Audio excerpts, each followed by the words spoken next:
Hey guys, it's me again. All right, so I want to talk to you about something that's close to my heart and something that I'm very passionate about. It was in the Globe and Mail today. It was talking about millennials and housing. So, as we all know, one of the things that I shared with you a couple of weeks ago was some of the stats on millennials and housing here in the city.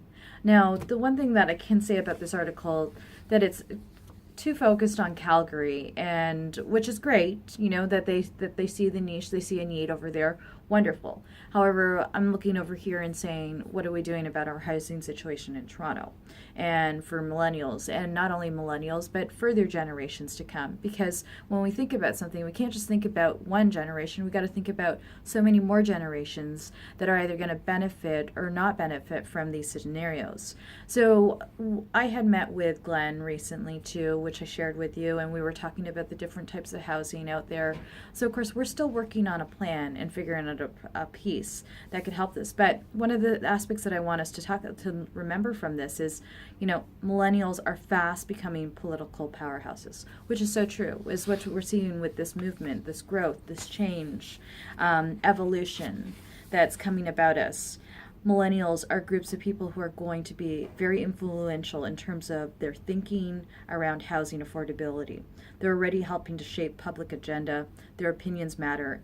In our experience, they're a group that are engaged and focused on social and public good. And I have to tell you, I believe all of those things. The only challenge that we have right now is I know that we want to, we'll try to fix a problem. But I think we have to start looking at some of the roots. For 10 years, we've got a demographic that has been taken out of a housing market that has consistently changed. So the question is, do we make just affordable housing? And then how does it benefit the generations to come? No, what we have to really look at is policy.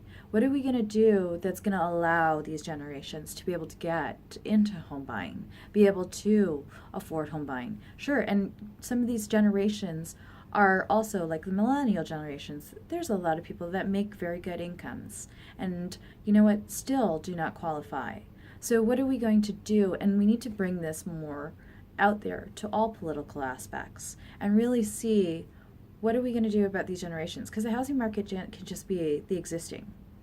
We always need continued, renewed people coming and going through it. And this is a generation that somehow has gotten lost in the process. And so I'm hoping with your help that we find a solution to this continued growth of generations that are going to want to get into the housing market. Anyways, love to hear your feedback or reach out to me, Property Princess. Talk to you soon. Sending you some awesome love.